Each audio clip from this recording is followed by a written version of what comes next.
بسم اللہ الرحمن صلی اللہ تعالی علیہ وسلم المسلم من سلم المسلمون من لسانہ ویدہ او کما قال علیہ الصلاۃ والسلام۔ رواہ بخاری و مسلم۔ بزرگوں اور بھائیوں، اللہ کے حبیب پاک صلی اللہ علیہ وسلم کی دعائیں بہت جامع ہیں، نبی کی دعائیں بہت جامع ہیں۔ اللہ کرے کہ ہم نبی کی دعاؤں کو یاد کر کے نبی کی دعائیں مانگنے والے بنیں۔ اللہ کے نبی علیہ الصلاۃ والسلام نے اپنی دعاؤں میں نہ دین چھوڑا نہ دنیا چھوڑی نہ آخرت چھوڑی، کوئی چیز چھوڑی ہی نہیں، ساری چیزیں اللہ سے مانگی، صرف دین نہیں مانگا، دنیا بھی مانگی۔ آپ کی ایک ایک دعا جب ہم پڑھتے ہیں تو ہمیں ایسا لگتا ہے کہ اللہ کے حبیب پاک صلی اللہ علیہ وسلم پر یہ دعائیں اللہ نے آپ کے قلب پر ڈالی اور وہ دعائیں آپ نے پڑھی۔ آپ بہت ساری علی قاری رحمۃ اللہ تعالی علیہ کی کتاب پڑھ لیں، حضرت اقدس تھانوی رحمۃ اللہ علیہ کی الحزب العظم پڑھ لیں، ان کتابوں میں جو دعائیں مذکور ہیں، احادیث کی کتابوں میں جو دعائیں آئی، حضرت مولانا منظور صاحب نعمانی رحمۃ اللہ علیہ نے لکھا ہے کہ نبی علیہ الصلاۃ والسلام میں بہت اوصاف تھے، آپ کے اوصاف کون بیان کر سکتے، لیکن وصف غالب آپ کا یہ تھا کہ دعاؤں کا اہتمام، بہت دعائیں کرتے تھے حضرت، بہت دعائیں کرتے تھے۔ حضرت تھانوی رحمۃ اللہ علیہ نے ایک جگہ لکھا ہے کہ لوگ وظیفوں کے ذریعے سے اپنی دنیا بنانے کی کوشش کرتے ہیں، وظیفے پڑھتے ہیں، اور آج کل تو واٹس ایپ کی دنیا وظیفوں سے بھری پڑی ہے، یہ پڑھو یہ پڑھو یہ پڑھو۔ وظائف سے انکار نہیں ہے، لیکن یہ بھی مسئلہ یاد رکھو، اگر وظیفوں کی نیت سے ہم قرآن کی آیات کو پڑھیں گے اس پر کوئی ثواب نہیں ہے، ثواب نہیں ہے اس پر، ٹھیک ہے وظیفہ ہے لیکن ثواب نہیں ملے گا۔ حضرت تھانوی رحمۃ اللہ تعالی علیہ فرماتے ہیں کہ وظیفوں کے ذریعے سے اپنی دنیا کو نہ مانگو اللہ سے، دعا کے ذریعے سے دنیا کو مانگو، اس لیے کہ دعا میں عبدیت ہے، عاجزی ہے، اور بندہ جتنا عاجز بنتا ہے اللہ اتنا دیتا ہے، جتنا عاجز بنتا ہے، جتنی عبدیت آئے گی اللہ اتنا دیتا ہے۔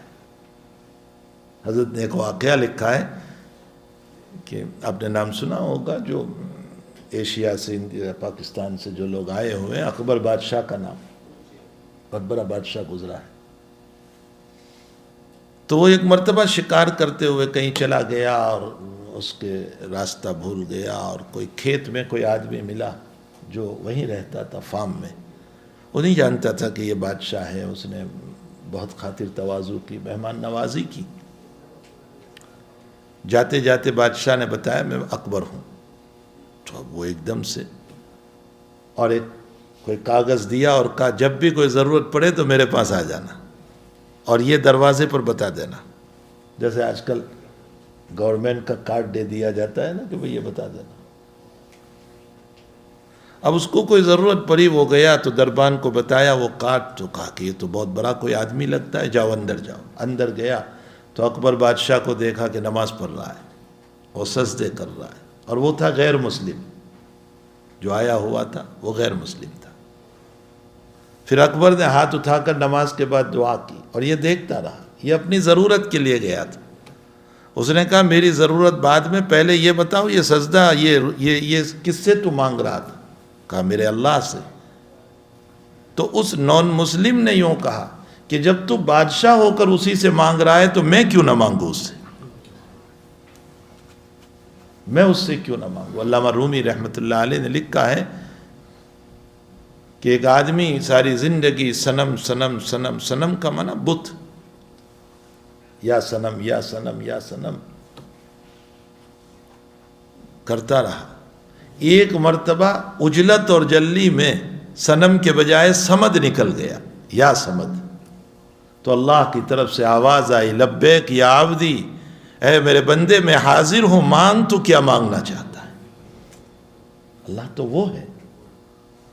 تو وظائف کے ذریعے سے دنیا مانگنا کہ یہ پڑھو تو اتنی دنیا مل جائے گی اور یہ پڑھو تو اتنی دنیا مل جائے گی، اس کے بجائے عبدیت. اس لیے کہ وظائف میں عبدیت نہیں آتی ہے. جب انسان وظیفے پڑھتا ہے نا تو دل میں یہ خیال کرتا ہے میں نے تو وظیفہ پڑھا ہے، مل کر رہے گا. تو عبدیت نہیں آتی، تواضع نہیں آتی، اور دعا میں تواضع ہے. تو اللہ کے حبیب پاک صلی اللہ علیہ وسلم کی دعائیں، اللہم اکفنی بحلالک عن حرامک، اے اللہ حرام کی روزی سے مجھے بچا کر حلال اتنا عطا فرما دے جو میرے لیے کافی ہو جائے. وَأَغْنِنِي بِفَضْلِكَ عَمَّنْ سِوَاكَ، اے اللہ تیرے در سے اتنا مل جائے کہ میں غیر اللہ کے در پہ نہ جاؤں. کیسی دعا نبی علیہ السلام نے فرمائی. اللہم اجعلنی فی عینی صغیرہ، اے اللہ میں میری ذات کو دیکھوں تو اپنے آپ کو بہت حقیر و فقیر دیکھوں کہ میں بہت نالائق ہوں، بہت گندا ہوں. یہ صرف بولنے سے نہیں ہوتا. ہمارے حضرت تھانوی رحمۃ اللہ علیہ فرماتے ہیں لوگ کہتے ہیں میں ناکارہ ہوں، فرمایا کوئی کہہ دے اور برداشت کر لیں تو پتہ چلے گا.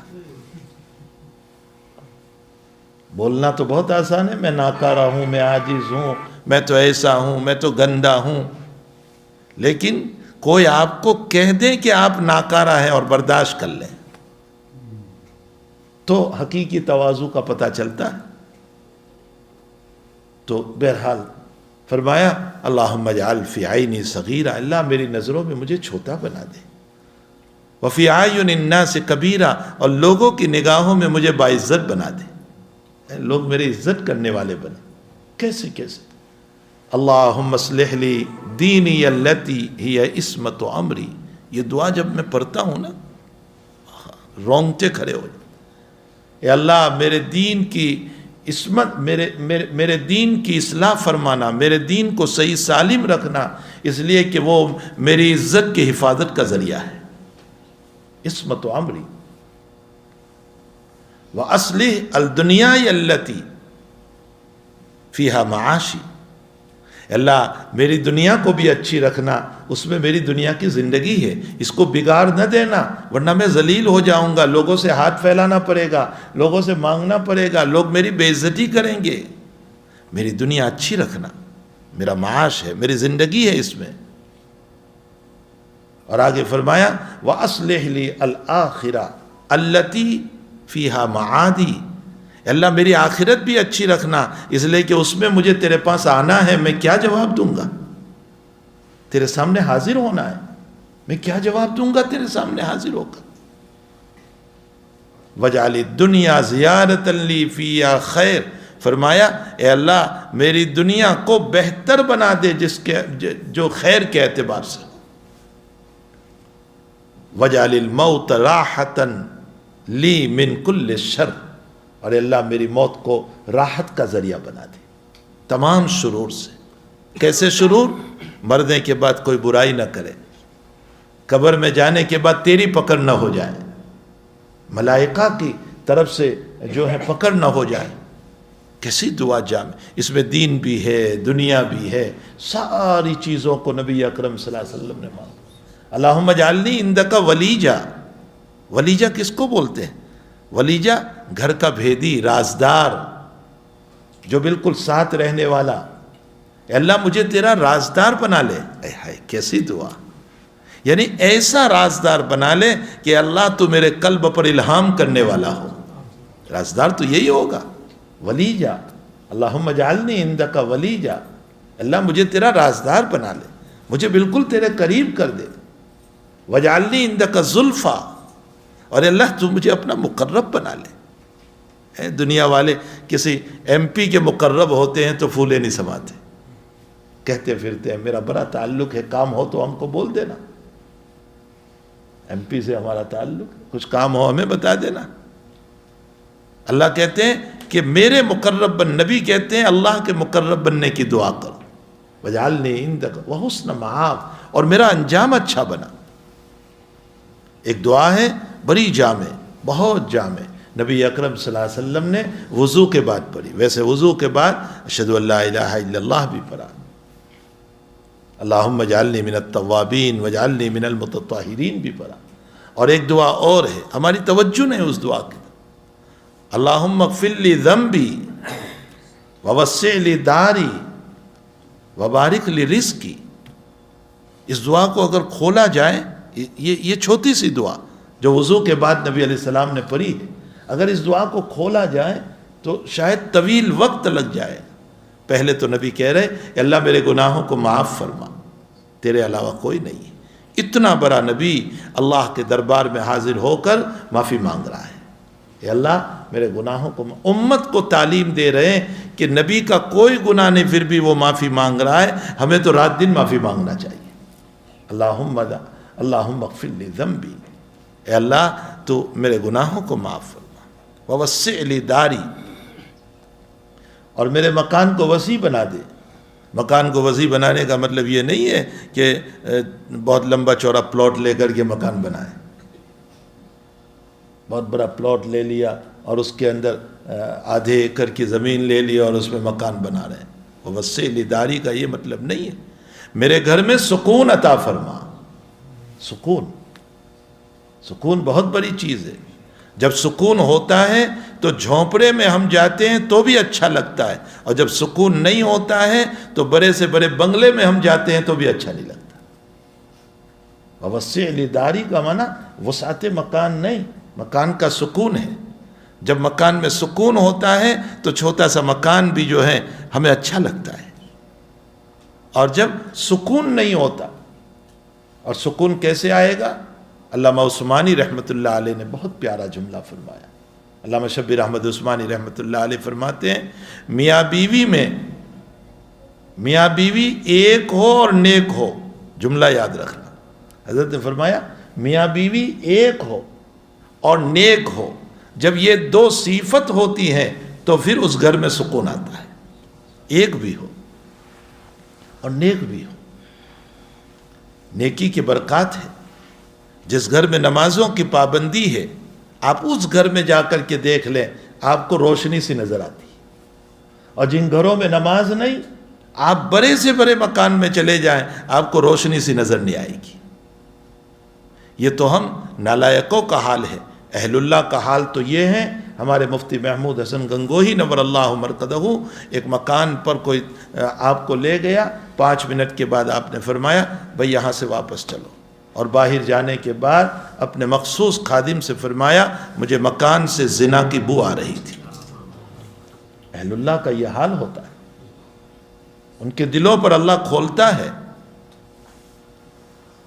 تو علامہ عثمانی رحمۃ اللہ علیہ فرماتے ہیں کہ میاں بیوی ایک ہو اور نیک ہو، جب یہ دونوں صفت ہوتی ہے تو گھر سکون والا ہوتا ہے، بڑا سکون ہوتا ہے اس کے اندر۔ اور اگر ایک نہیں کا معنی دونوں میں آپس میں اتفاق نہیں، محبت نہیں، پیار نہیں، اور نیک نہیں، دونوں میں دینداری نہیں، تقوی نہیں، پرہیزگاری نہیں، ورع نہیں، تو وہ بڑے سے بڑا مکان ہوگا لیکن اس کے باوجود اس میں سکون نہیں ہوگا۔ اور تیسرا جملہ حضرت نے فرمایا اللہم اغفر لی ذنبی ووسع لی داری وبارک لی رزقی، اللہ میرے رزق میں برکت عطا فرما۔ تمام دعائیں دنیا کے باب میں جو کی ہے آپ دیکھ لیجئے، نبی نے کبھی یہ دعا نہیں فرمائی اللہ مجھے بہت دنیا عطا فرما، کبھی نہیں، ہمیشہ برکت کا لفظ، وبارک لی رزقی، میرے رزق میں برکت عطا فرما۔ تھوڑا رزق برکت والا کروڑوں روپے سے بہتر ہے، تھوڑا رزق برکت والا، اس لیے کہ بہت دولت ہے حالات لے کر آتے ہیں، اور تھوڑی دولت ہے اور برکت ہے اللہ حالات سے حفاظت فرماتے۔ تو تھوڑا رزق برکت والا یہ بہت زیادہ مال سے بہتر ہے۔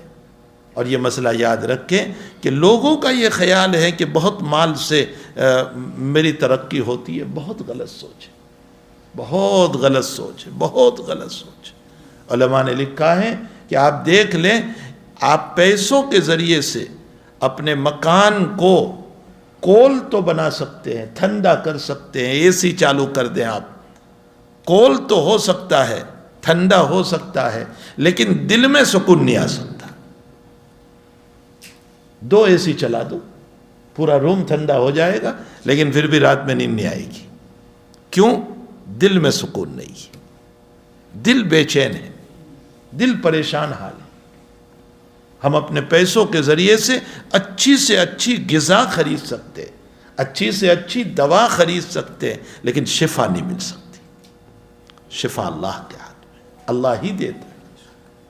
آپ اپنے بے شمار گول اور سونے کے جو ہے زیورات کے ذریعے سے بیوی کو سزا دیجئے، پہنا دیجئے، یہ ظاہر تو ہو سکتا ہے، لیکن اس کے دل میں محبت پیدا نہیں کر سکتے۔ یہ اللہ ہی کا کام ہے، یہ اللہ کا کام ہے۔